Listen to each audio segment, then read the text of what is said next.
बात होगी महाराष्ट्र चुनाव में हुई कथित धांधली पर बड़े खुलासे की, पंडित नेहरू को लेकर राहुल गांधी के बयान की। देखेंगे क्या 19 साल बाद शिवसेना फिर होगी एकजुट। क्यों सुप्रीम कोर्ट के जज ने मोदी सरकार की मंशा पर उठाए सवाल।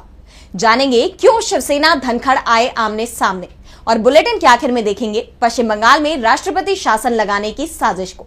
लेकिन दिन भर की तमाम बड़ी खबरों से पहले एक नजर आज की सुर्खियों पर।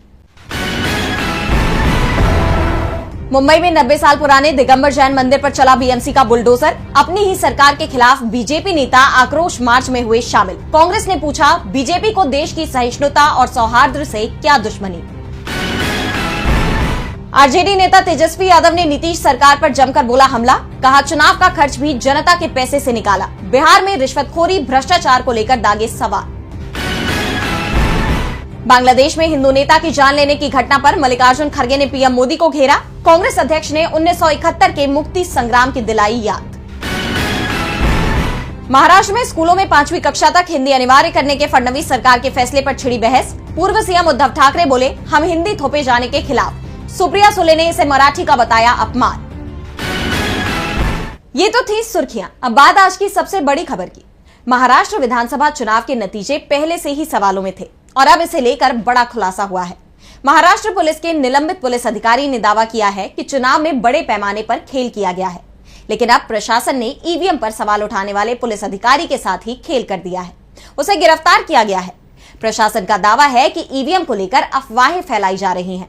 तो क्या है पूरा मामला, देखिए इस रिपोर्ट में। कांग्रेस और इंडिया गठबंधन महाराष्ट्र विधानसभा चुनाव के नतीजे अभी भी मंजूर नहीं कर पा रही है। राहुल गांधी ने तो सीधे आरोप ही लगा दिया कि चुनाव में धांधली हुई है और अब इसे लेकर बड़ा खुलासा हुआ है। महाराष्ट्र पुलिस के निलंबित एसआई रंजीत कासले ने दावा किया है कि अजित पवार के नेतृत्व वाली एनसीपी के नेता धनंजय मुंडे ने विधानसभा चुनाव में ईवीएम से दूर रहने के लिए 10 लाख रुपए भी दिए थे। ये पैसे बैंक खाते में जमा कराया गया था। धनंजय मुंडे परली सीट से चुनाव लड़े थे और जीतने में कामयाब भी रहे, लेकिन अब उनकी जीत के साथ पूरे महायुति गठबंधन की जीत ही सवालों में आ गई है। इस पर एनसीपी शरद गुट के नेता राजेश साहब देशमुख ने प्रतिक्रिया दी और कहा कि परली विधानसभा क्षेत्र में प्रशासन का किस तरह दुरुपयोग किया गया। अगर अकेले कासले को 10 लाख रुपए दिए गए तो बाकी लोगों को कितना दिया होगा। हम इन सभी मामलों की जांच के लिए कोर्ट जाएंगे। इस बीच खबर ये भी सामने आ रही है कि ईवीएम पर सवाल उठाने वाले कासले को बीड पुलिस ने पुणे के एक होटल से गिरफ्तार कर लिया है। गिरफ्तारी से पहले कासले ने सोशल मीडिया पर कई वीडियो जारी किए, जिसमें उन्होंने पूर्व मंत्री धनंजय मुंडे और उनके सहयोगी कराड़ के खिलाफ सनसनीखेज दावे किए। कासले ने कहा कि उन्हें वाल्मीकि कराड़ के एनकाउंटर के बदले 50 करोड़ रुपए की रिश्वत पेश की गई थी। ऐसे में कासले की गिरफ्तारी को लेकर कई सवाल खड़े हो गए हैं।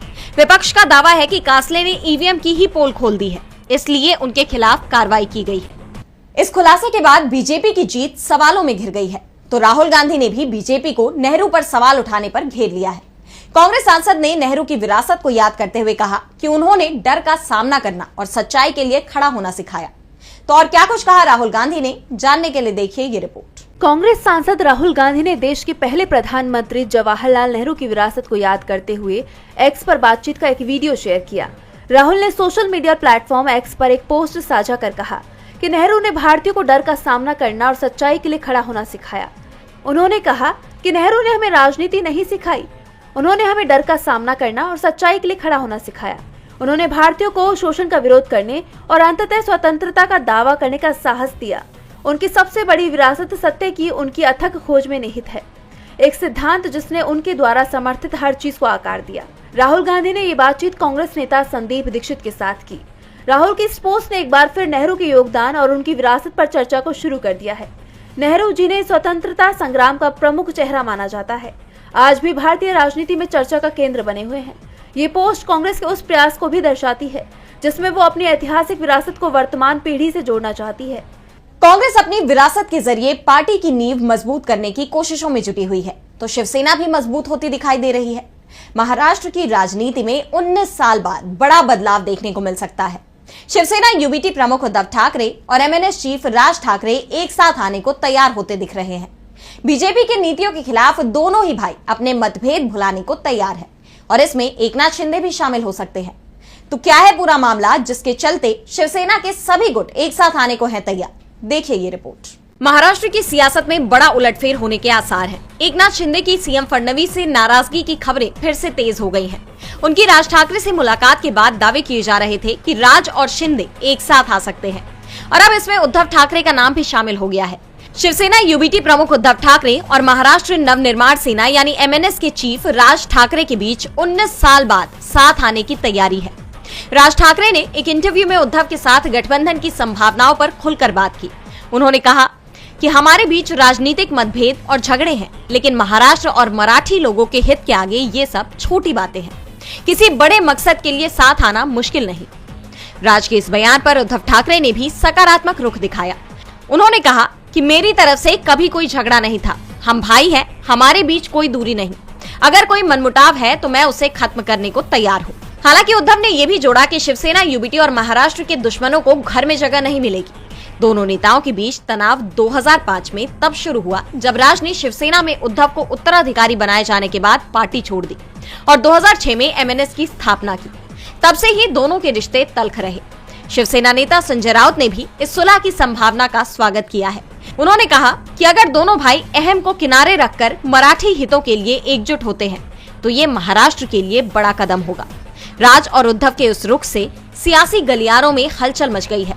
अगर दोनों के बीच सहमति बनती है तो महाराष्ट्र की राजनीति में नया समीकरण बनता हुआ दिख सकता है। शिवसेना का एकजुट होना महाराष्ट्र में सत्तारूढ़ एनडीए की मुश्किलें बढ़ा सकता है।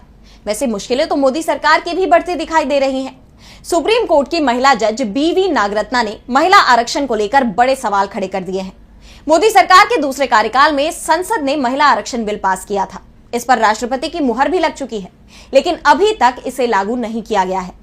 तो क्या कुछ कहा है सुप्रीम कोर्ट की महिला जज ने, देखिए इस रिपोर्ट में। सुप्रीम कोर्ट की वरिष्ठ जज बीवी नागरत्ना ने कहा कि लोकसभा और विधानसभा में महिलाओं के लिए 33% सीट रिजर्व करने का कानून जल्दी लागू किया जाना चाहिए। मोदी सरकार में ये कानून 2023 में पास हुआ, लेकिन सरकार की तरफ से इसमें शर्त लगा दी गई कि पहले देश की जनगणना कराई जाएगी, उसके बाद लोकसभा और विधानसभा सीटों का नए सिरे से सीमांकन होगा और उसके बाद जो भी चुनाव होगा उसमें महिला आरक्षण कानून को लागू किया जाएगा। यानी सीटों के सीमांकन के बाद महिलाओं के लिए लोकसभा और विधानसभा में सीटें रिजर्व की जाएंगी। इसी पर सवाल उठाते हुए जस्टिस नागरत्ना ने कहा कि ये कानून जल्दी लागू होना चाहिए। जस्टिस नागरत्ना सितंबर 2027 में भारत की पहली महिला मुख्य न्यायाधीश बनने जा रही हैं। उन्होंने कहा कि महिला आरक्षण यानी नारी शक्ति वंदन अधिनियम 2023 के तहत लोकसभा और विधानसभाओं में महिलाओं को 33% आरक्षण देने का प्रावधान है। मुझे उम्मीद है कि ये कानून हमारे जीवन काल में लागू होगा।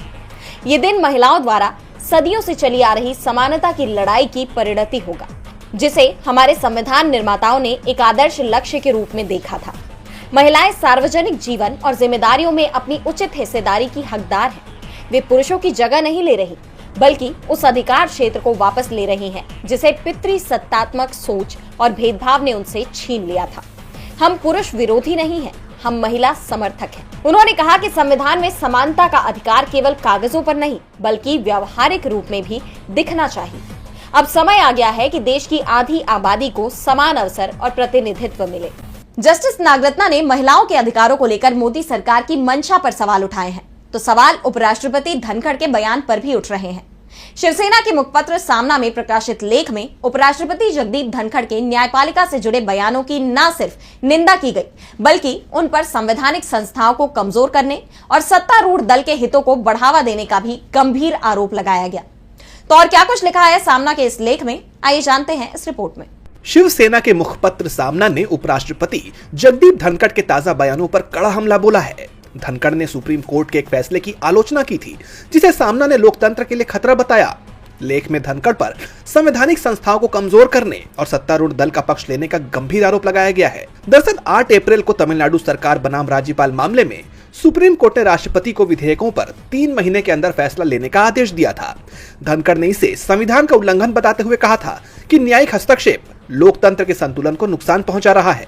उन्होंने सुप्रीम कोर्ट के आर्टिकल 142 के इस्तेमाल को भी विधायिका के अधिकारों पर हमला करार दिया था, जिस पर सामना ने धनखड़ पर सुप्रीम कोर्ट को सुपर पार्लियामेंट की तरह काम करने से रोकने की सलाह देने और सरकार की तारीफ करने का आरोप लगाया है। लेख में सवाल उठाया गया है कि क्या धनखड़ ऐसा लोकतंत्र चाहते हैं जहां संवैधानिक पदों का गलत इस्तेमाल हो। लेख में राष्ट्रपति और राज्यपालों की भूमिका पर भी सवाल उठाया गया है, लेकिन धनखड़ को मुख्य निशाना बनाया गया।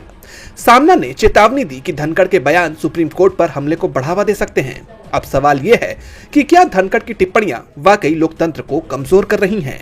धनखड़ पर सुप्रीम कोर्ट के अवमानना के भी आरोप लग रहे हैं, तो आरोपों से योगी सरकार भी घिर गई है। सपा प्रमुख अखिलेश यादव ने करनी सेना पर हमला बोला है।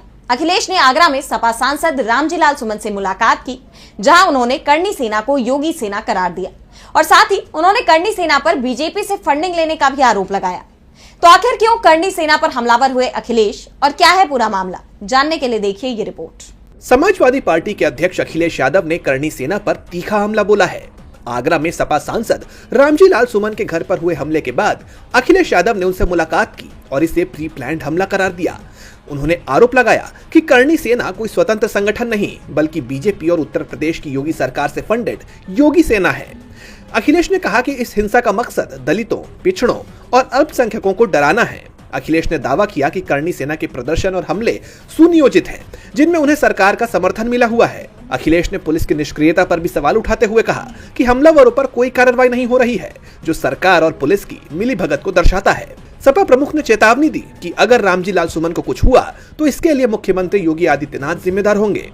इस विवाद की शुरुआत सुमन के राणा सांगा पर दिए गए बयान से हुई थी, जिसके बाद करनी सेना ने उनके घर पर हमला कर दिया था। अखिलेश ने इसे दलित विरोधी मानसिकता का हिस्सा बताया और कहा कि सपा ऐसी ताकतों के खिलाफ मजबूती से लड़ेगी। इसके साथ ही उन्होंने अपने कार्यकर्ताओं से एकजुट होकर संविधान और सामाजिक न्याय की रक्षा करने का भी आह्वान किया। और बुलेटिन के आखिर में देखेंगे पश्चिम बंगाल में राष्ट्रपति शासन लगाने की साजिश को। पश्चिम बंगाल के मुर्शिदाबाद की हिंसा को लेकर राजनीति गरमाई हुई है।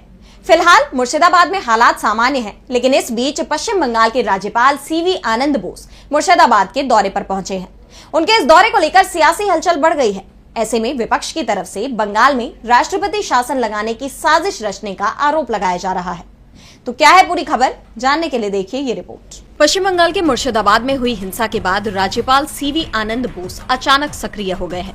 पहले वो मालदा पहुंचे, जहां राहत शिविर का दौरा किया, और इसके बाद मुर्शिदाबाद पहुंचे, जहां उन्होंने हिंसा पीड़ितों से मुलाकात की।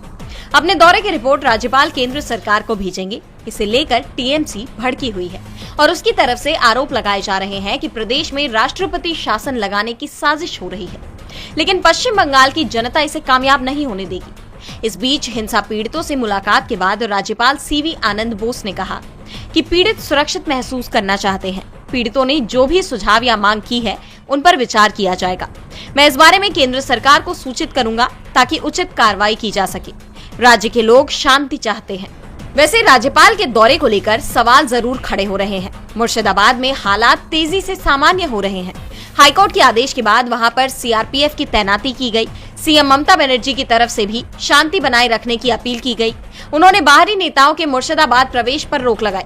ममता ने राज्यपाल से भी अपना दौरा कुछ दिन के लिए टालने को कहा था, लेकिन वो नहीं माने।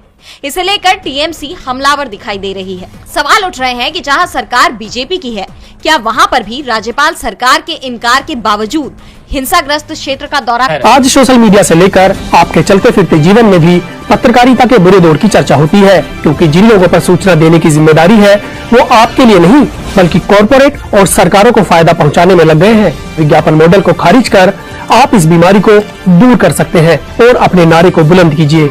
मेरे खर्च पर आजाद है खबरें।